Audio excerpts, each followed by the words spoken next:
1. I was walking home one summer's evening, back when I was working construction and really hated the job I was working on. I would walk home in a rage with my hood up and my headphones in, just minding my business. My walk home mainly consisted of alleyways and paths through parks because I'd found a route that didn't involve me walking past loads of driving cars or passers-by whilst in such a bad mood. On this particular day, I was coming through one of the alleys. I saw two scruffy, young-looking guys on bikes approaching from the other direction, both pedaling as fast as they could. As they passed me, I instinctively let out a whoa, probably due to my bad mood, but also because it was a tight alley and they had made no attempt to slow down or make any room for me. That was a mistake I would have no idea the seriousness of until a couple weeks later. As soon as the whoa left my mouth, I heard the unoiled brakes on the bike screech, and the tires skid along the loose gravel on the tarmac. The one at the back looked over his shoulder and shouted, "What was that?" For the life of me, I don't know why. But in that moment, the rage bubbled over, and I couldn't hold it in. I'd had a long day at work, was walking home, in the baking sun with my hood up in desperate need of removing some layers, but was trying to just bear it and hold out till I got home. My throat was dry like sandpaper, my back aching from carrying a heavy bag. I was just in an all-round shit mood, and after already making attempts to not cross paths with people by using the alley, I felt like these guys had crept up to poke a sleeping dog. I didn't even answer him, I just started pacing up the alley towards them. What sticks with me is the naivety I was thinking with as I marched into what was essentially a lion's den. It was just two guys on bikes as far as I was concerned, and they were in the wrong. One of them said to the other in complete disbelief, "He's coming back." When I look back with hindsight, I realized there was not an ounce of fear in his voice when he made that comment. He was genuinely baffled by the idea I was approaching them for a confrontation. Almost intrigued, they both dragged their bikes around and started rolling towards me in unison, without any confirming words between them. It felt like two hyenas had just spotted me. The one furthest away had overtaken his friend, and now, only a few meters away, put one of his hands into the pouch hanging around his body to start revealing a carving knife. As the knife was halfway out of the bag, he was pretty much on top of me, coming over the handlebars of the bike.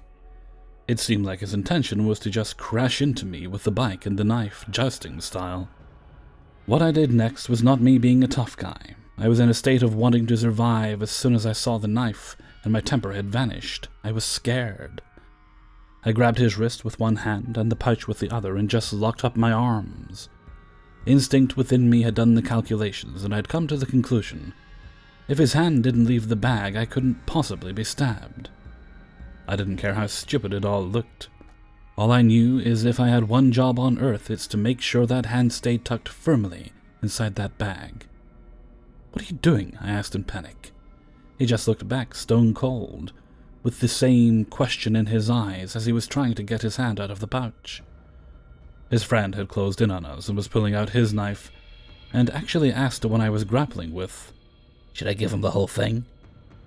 Those words shot straight through me and rattled my spine. Now, being aware there were two knives in the picture, holding the first guy's arms in place seemed like a pointless act of desperation. I let go of him like he was hot and shot backwards to avoid any immediate lunges or swings. Again, I asked, "What are you doing?" hoping a bit of humanity would surface and we could clear up what was such a non-issue. They both ignored me and started closing in again. I probably would have got a more human response from a wild animal. It felt like they could hear my heart beating and my blood flowing. "You're gonna kill me?" I asked with my hands up, still backing away. I wanted to turn and run, but I could feel inside of me. The moment I turned, they would pounce on my back. The first one was stepping in to drive the blade with a finishing amount of force. And as he stepped forwards, he had a quick glance around to make sure he wasn't being watched. God fucking willing, we were being watched. I saw his eyes notice something in the distance behind me, and at the same moment his friend must have seen the same jolted movement, because he quickly tried to cover the blade and turn his body. A lady was in her house watching from an upstairs window that overlooked the alley. The simple fact they didn't know how long she had been watching was enough to startle the two men. One looked at the other and said, "Civilians," with a slither of fear. They got back on their bikes and they uttered how lucky I am as they started to ride off. I got out of the alley and sprinted all the way back home because I was sure they would ride around from the other direction to finish what I'd foolishly started. I told a couple of friends, and after the moment had passed and I calmed down, we put it down to two men just being men and playing stupid macho games in an alleyway over pride. 3 weeks later, the guys were arrested for a string of attacks and murders. They had stabbed people for cigarettes, robbed tills for petty change, and even ran over and killed a mutual friend with a car in a similar situation. They're locked up now, for a long time.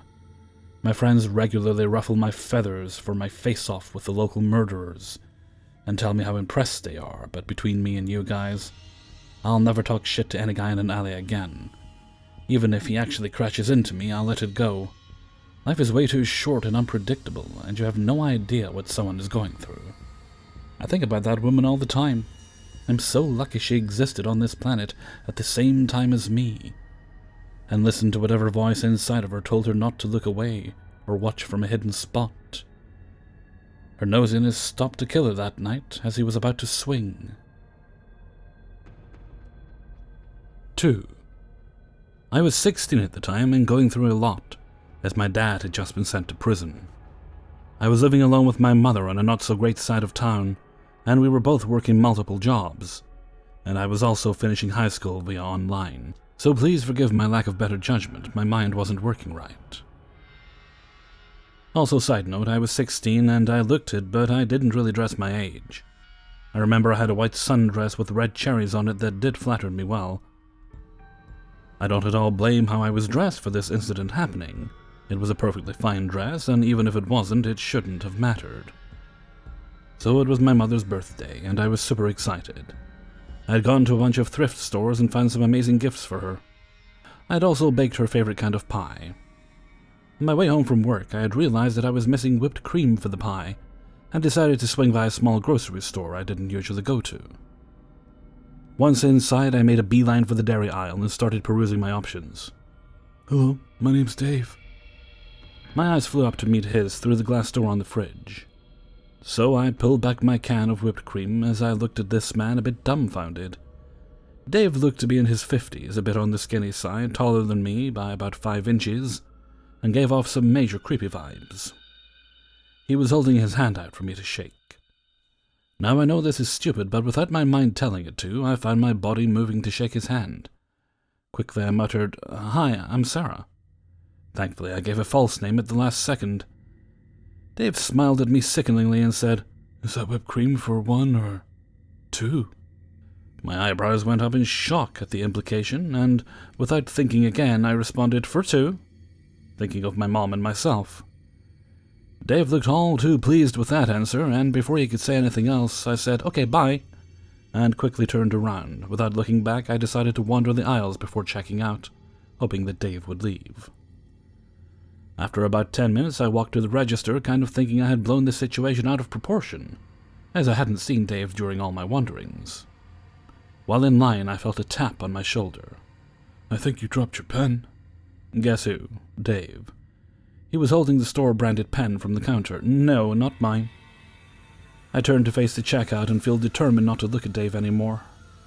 I don't want to encourage him. I'm getting very worried now, and my heart is racing. The store I was at had a service where the baggers would sometimes help you with your groceries to your car. The bagger was a nice enough-looking guy, and during the whole transaction, I tried to hint at wanting help carrying my lone can of whipped cream to my car. Yes, I should have been more upfront, even if Dave was right behind me. Especially since he was right behind me. But like I said, I was stupid. After paying, I grabbed my bag and booked it to my car, assuming that Dave would need to check out and would give me a few minutes. I was parked near the entrance, so I thought I had time. Unfortunately, it was an early afternoon on a weekday, and the parking lot didn't have any other people in it. I unlocked my door, jumped in, locked the door again, threw my keys into the ignition, and turned on my car. The moment that happened, Dave slammed his body into the driver's side door, and was furiously clawing at the handle and yelling at me. "Sarah! Sarah! You dropped something again, you clumsy girl. You dropped something. Open up now. Sarah!" My pulse was rapid fire, and my hands fumbled in my purse next to me, and I lightly touched my phone and my wallet. I knew I hadn't dropped anything, but even if I had, as long as it wasn't those 2 items, or my keys, I could live without it. As Dave continued to yell and pound on my window, I started backing out of the parking space. Wide-eyed and terrified, he would break the window or run to stand behind my car. Thankfully, as soon as I started actually backing up, he gave up and ran away. I let out a huge sigh of relief and made my way over to the road. I turned on my left turn signal and tried looking to see if I saw Dave. Yep, in my rear-view mirror I saw Dave, angry and red, sitting in a gigantic electric blue pickup truck, with his left turn signal on. Panicked, I quickly turned right on the road and made a bunch of crazy turns until I was sure I didn't see that obnoxious blue truck, and then I drove to my mom's work and hung out there till she could drive home with me. For months afterward I was afraid, and I was always on the lookout for that blue truck. I wish I had thought to memorize the license plate number, but I didn't. I also didn't call the cops because at that time, with my dad just going to prison, I wasn't exactly trusting of them either. I have a bunch more weird stories that have happened to me, especially a lot that happened at that time in my life. I'm so happy I'm not physically or mentally in that same place.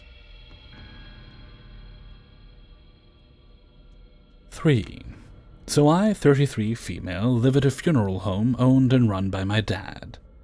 I live in the apartment upstairs and do some side work for my dad, but I don't work for the funeral home.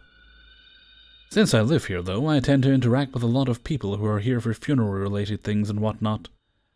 I represent my dad when I'm speaking to someone here, so I'm always nice and helpful. Had a couple crazy people I've dealt with, but nothing like this. This was in mid-March sometime, because it was right at the beginning of the whole COVID takeover. I had gone to pick up some food for my family around 6 p.m. Unless there is a service, the employees are usually gone, and I believe it was a Saturday as well. So I pull into my parking lot, and as I park, a car drives by me going towards the entrance side. It was a dark SUV, and there are so many people who work here who have similar cars that I couldn't see from that far who it was, but I gave a quick wave, thinking it was someone I knew. Bad idea. So the car stops and the guy gets out. Like I said, I'm used to having to help people and tell them where they can drop things off or pick stuff up, etc. So this guy gets out and comes toward my car. I roll my window down a little, expecting to just say hello and tell him that no one is here working. He comes right over to my window and starts leaning in and peering into my car, which was a red flag already. It was very invasive. I'm glad my doors were locked, and I only put it down a little. So this dude basically had his head in my car, and it creeped me out. But before anything else, his eyes scared the crap out of me. He was very, very pale with bright red hair, and his eyes were literally the craziest and scariest eyes I've ever seen. It was chilling. I don't know if he was on drugs or just crazy, but I'm already uncomfortable at this point. So he starts to talk to me and ask me if I work here, blah blah. I tell him no one is working, please call tomorrow in the morning, and you can speak to someone. Thought that would be it. Not even close. The man came to bring an application to my father to work for the funeral home. He was apparently in IT or something, but had studied embalming and also volunteered for the Red Cross.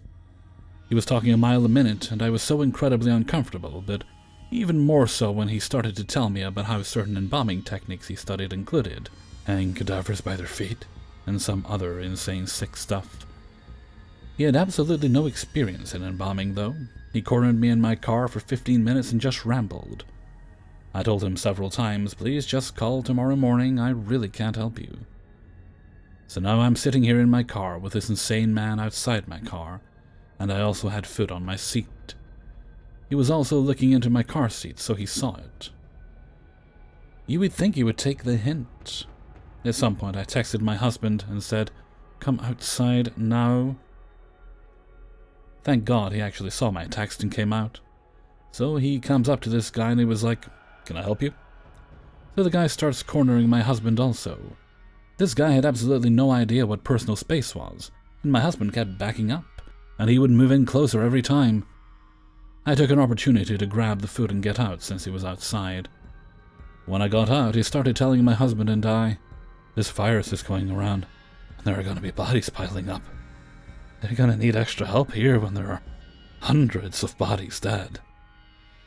It almost seemed like he was excited at the thought. He had a resume, and I told him multiple times to please bring it by again. I didn't even want to touch anything he had, but he forced it into my husband's hands. I went to the stairs and gave my husband a concerned look and motioned for him to come in. This guy had made me so extremely nervous I didn't want my husband out there any longer. But this guy was almost impossible to walk away from. He did not understand that it was done. So eventually we got away from this freak and got inside. I immediately called my dad to explain what happened and to warn him of this guy. I told my dad I had never felt more uncomfortable in my life, and there was something seriously wrong with this dude. I wanted to warn him that he would probably be back the next day. Oh, he came back. A couple days later, mid-morning, I'm upstairs in my apartment, and there are several employees in the office upstairs. I hear someone ring the doorbell. Once, twice, 3 times. He then proceeded to ring it non-stop for 15 minutes. They assumed it was him and didn't answer. I went out and I was like, WTF is with the doorbell? They knew it was him, apparently because he had called earlier and wanted to talk to my dad, and one of the employees told him they weren't hiring. But he insisted on talking to my dad, so he came by. Then, after the doorbell went off for several minutes, the phone started ringing off the hook. Next, he was going around to all the windows and pounding on them relentlessly. I had told them how crazy he was, but I was glad they could now see what I meant and that I wasn't overreacting. Eventually, my older brother went down with the mask on. Like I said, this was right in the beginning and people weren't even wearing masks regularly, but this guy had no boundaries. He then cornered my brother the same way he had my husband and I, and would not let him leave and end the conversation. We were all just thinking, WTF is wrong with this guy? My dad did not want to talk to him, but he wouldn't give up. Next day, he comes back again, same thing, banging on the windows and ringing the bell, calling incessantly. Eventually, my dad's secretary answered the phone and put him in his place and told him if he called again, they would call the cops. The best part is every time he showed up in full top-to-bottom biker gear. Spandex, helmet, knee pads. Even though he apparently lived a few streets over, this guy was absolutely nuts. I'm so thankful he has not come back. Psycho-eyed biker dude, let's not ever meet again. Hey everybody, Hellfreezer here, and thank you very much for listening to 3 True Scary Stories, episode 507. And thank you very much to everybody who allowed me to use their stories in this video. Well, my week off turned out to be more 5 days. I started back on Sunday, wanted to get a jump on things. Although I think I might actually, if I just plod on, I might actually get done early this week, so I might be able to get another 4 or 5 days. We'll call that a long weekend, eh? Alright, let's see, where are we now? What date is this? This is the 15th as I record that. So it's kind of early Monday morning, I guess. Right, normal this week, glitch will be next Thursday, hopefully. About halfway there with the story, so we should be okay for that. I will let you know if there's any problems, but I think it should be okay. No other special things planned. Not sure about recording streams. I kind of play those by ear. It really just depends on a number of factors, how I'm feeling before I start to record. Right now, it was cool the past few days, but right now in the UK, the temperature is actually up a little again. Not super duper hot, but you know, it's the kind of thing where it's hotter than it has been. When it's like that, I usually like to record a story, cool off, record a story, cool off, and obviously the sound of the fan going, as fans often do, would not be very pleasant for you guys to listen to while on stream. But we'll see. If we get a cool day, hopefully. Rather annoyingly, as often happens on my week off, I didn't really get much of anything done. I always intend that I'm going to do this, going to do that, and I really didn't. Days of intending to do things. I did a little exercise, I suppose that's something, but I need to do much, much more because this lockdown has put quite a bit of weight on during the lockdown. Well, not quite a bit, I still fit into my jeans, but it's close. So yes, time to stop having fun. So put the Haribo down, put the ice cream down, although that's going to be hard to do when it's getting hotter. One of the most enjoyable things about summer is I can usually stock up on ice lollies. But it's time to lose the weight for when I'm able to venture into the world again. Which I might actually have to do at some point this week. I have a prescription to hand in. Anyway, okay. And with that, I'm going to head off for now. So until next time, thank you very much for listening, and take very good care of yourselves.